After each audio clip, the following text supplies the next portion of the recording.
Welcome to A New View. We are Restored Ministries, and this week's episode we're going to be talking about living the Lord's Prayer. You know, you've had some things like on the radio. I know here in Houston, one of the big radio stations, they had a challenge for everyone to set the alarm on your phone to pray down at high noon the Lord's Prayer. And we did that a few years ago, but I will have to tell you, over the years, the Lord's Prayer always comes back to really, that's our gauge of the best prayer. It really is. And I have two resources that actually helped me that I wanted to share. Years ago, my husband and I did an adult Bible study with this little book called Living the Lord's Prayer by David Timms.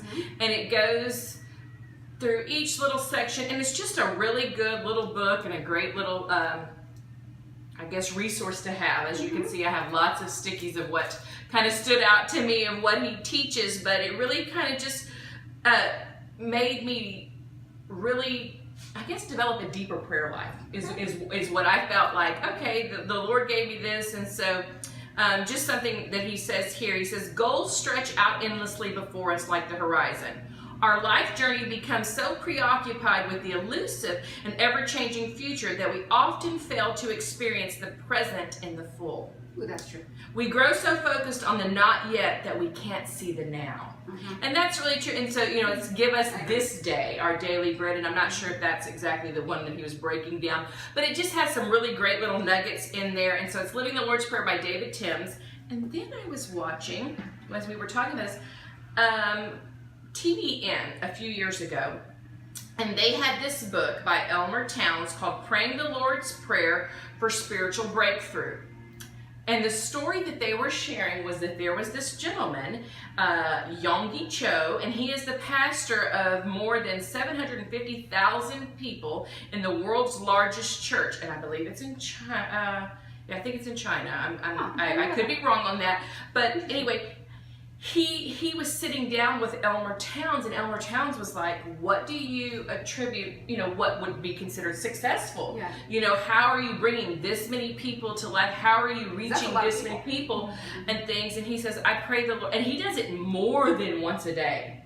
And this book is Elmer Towns' journey with Yonggi Cho about kind of what the prayer is, how to do it, and then kind of making your petitions, your prayers. And so this was just a great little book, and it's an old book. It's been around forever, so I think I found it on Goodwill for $1.99. I don't even know. Or I think it might have been Half Price Books or somewhere, and then that was the sticker that was on it. But those are two great resources if you really feel your heart stirring, you know, for the Lord's Prayer. You know, yeah, I do pray the Lord's Prayer, and we do it in recovery. We do it in my Thursday night recovery. We do it in Divine Connections usually, and things. So it's a great prayer. So that's what we're talking about this week on this episode is how do we live the Lord's Prayer? That's right. That's right. How are we doing that? So I feel like to talk to another group of people who don't feel a stirring to the Lord's Prayer. You feel like, I mean, when I met the Lord's Prayer, it was learn this, because if you don't learn it, you're going to be in trouble. So you learn it. And then it was a chore. That is true. You have to do this. You have to do this every day. You have to do this at this time. And then that's when you said, oh, the noon thing. And I was like, oh, like that would be a chore to me. That wouldn't be. But anyway, when I was, I was telling y'all probably last year, I was doing the Lord's Prayer mindlessly. Just going through, like, I had whatever going on. I was getting ready to start, we start my prayers with the Lord's Prayer, but I wasn't in it. And I was like, why am I even saying this part of it if I'm not paying any attention? Yeah. And so, hopefully it's not too dorky, but I was talking to y'all and realized that I need to break it down for myself.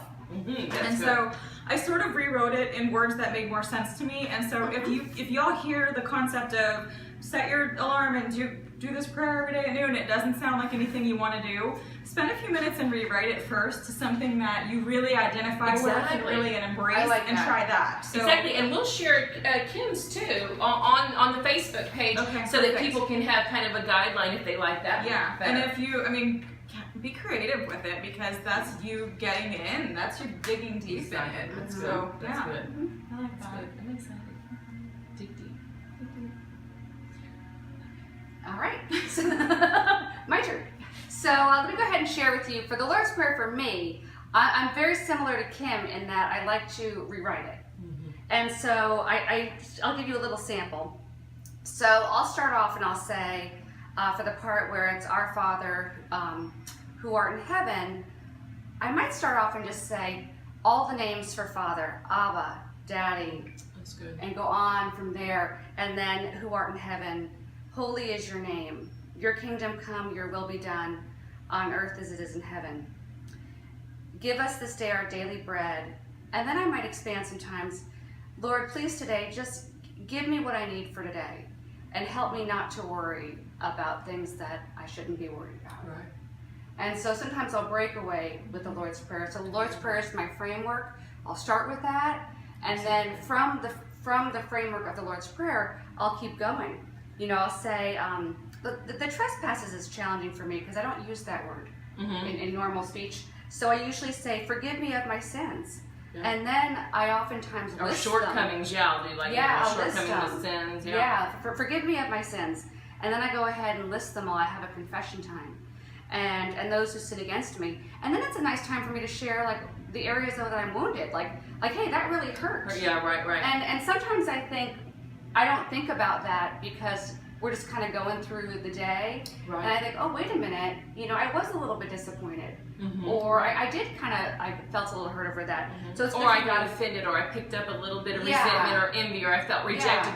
But I love that exactly how y'all are both talking about that, because these are just resources to kind of give you the background and kind of that. But I love it because so many times we can just memorize and do things mindlessly. That's something I do. We do communion every day as a family, and in the little thing that we have typed up, I added a line that said, Lord, do not let this be a mindless practice out of routine, but let it be the life-transforming that encounter that it is with you on that. Because even like you need to do religion, you can take communion and it can be mindless. It can become a ritual, a routine.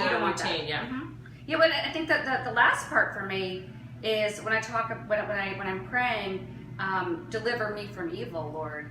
And I'll let you know. Sometimes if I wake up in the middle of the night and I've had a nightmare, or when you're in that middle sleep part where you're not sure if you're awake or not, sometimes I have trouble praying because I want to go back to sleep. I might be a little bit scared. At that moment, I do the Lord's Prayer. And I teach my kids, if you wake up and you're scared, Lord's Prayer. Just say it. Lord's Prayer. And just say it over and over and over again until you fall asleep. And it works every time. It is the perfect prayer. That's good. That's good. Well, we hope that you have gotten something that you didn't know about the Lord's Prayer. Or maybe you said, I've been saying it out of a ritual or a routine or just mindlessly, and I really want to unpack it for myself. I'm looking forward to seeing how Kim personalized it for herself. Or like Marina, let me break it down and let me really personalize it. So we would really love to hear your view of a new view of how do you live the Lord's Prayer. Do you feel challenged to set an alarm, make it a daily practice? Or like Yonggi Cho, do you want to do it numerous times a day? We just hope that we have encouraged you to take the fashioning of probably the perfect prayer that it says in the Word, in the Bible, it tells us that, but to personalize it. To personalize it and make it something that is a encounter, a holy reset, a holy pause for you. And like Marina says too, teach your kids or yourself too to be able to say that. It's a weapon to be able, if something comes against you, that's a weapon. And so we have the tools in our toolbox to use. So we hope you've enjoyed living the Lord's Prayer, and we'd love to hear your view of a new view, how you do this in your life. Take care.